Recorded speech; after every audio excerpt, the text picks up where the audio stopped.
ಈ ವಸ್ತುಗಳು ಮನೆಯಲ್ಲಿದ್ದರೆ ಎಚ್ಚರ. ಮುಳ್ಳಿನಿಂದ ಕೂಡಿದ ಯಾವುದೇ ಗಿಡ ಮನೆಯ ಒಳಗೆ ಇಡಬೇಡಿ. ಮನೆಯಲ್ಲಿ ರಾಮಾಯಣ ಮಹಾಭಾರತ ಯುದ್ಧದ ಚಿತ್ರಗಳನ್ನು ಇಡಬೇಡಿ. ನೀರಿನಲ್ಲಿ ಮುಳುಗುತ್ತಿರುವ ದೋಣಿಯಂತಹ ನಕಾರಾತ್ಮಕ ಚಿತ್ರವನ್ನು ಇಡಲೇಬೇಡಿ. ಬಾವುಲಿ, ಹಾವು, ರಣಹದ್ದು ಚಿತ್ರಗಳನ್ನು ಇಡಬೇಡಿ. ಕ್ರೂರ ಪ್ರಾಣಿಗಳ ಚಿತ್ರ ಮನೆಯಲ್ಲಿ ಇಡಬಾರದು. ಒಡೆದ ಕನ್ನಡಿ ಇಡಬೇಡಿ. ಭಗ್ನವಾದ ವಿಗ್ರಹಗಳನ್ನು ಇಡಬೇಡಿ.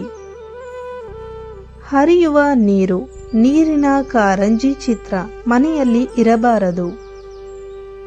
ಕತ್ತಿ, ಕೊಡಲಿ ಇಂತಹ ಚಿತ್ರಗಳನ್ನು ಕೂಡ ಮನೆಯಲ್ಲಿ ಇಡಬೇಡಿ.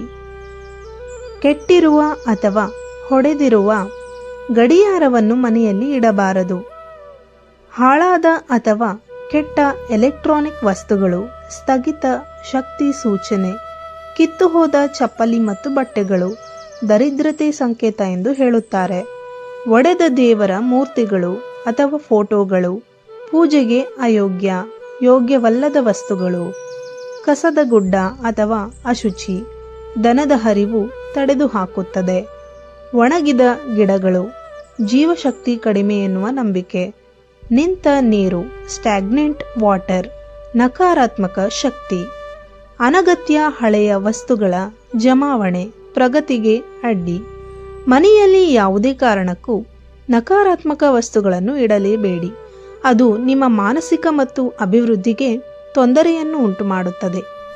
ಸ್ನೇಹಿತರೆ, ಈ ಮಾಹಿತಿ ನಿಮಗೆ ಉಪಯುಕ್ತವಾಗಿದ್ದಲ್ಲಿ ತಪ್ಪದೇ ನಮ್ಮ ಯೂಟ್ಯೂಬ್ ಚಾನಲನ್ನು ಸಬ್ಸ್ಕ್ರೈಬ್ ಮಾಡಿ ಹಾಗೂ ಈ ವಿಡಿಯೋವನ್ನು ಲೈಕ್ ಮಾಡಿ. ಕೊನೆವರೆಗೂ ಕೇಳಿದ್ದಕ್ಕಾಗಿ ಧನ್ಯವಾದಗಳು.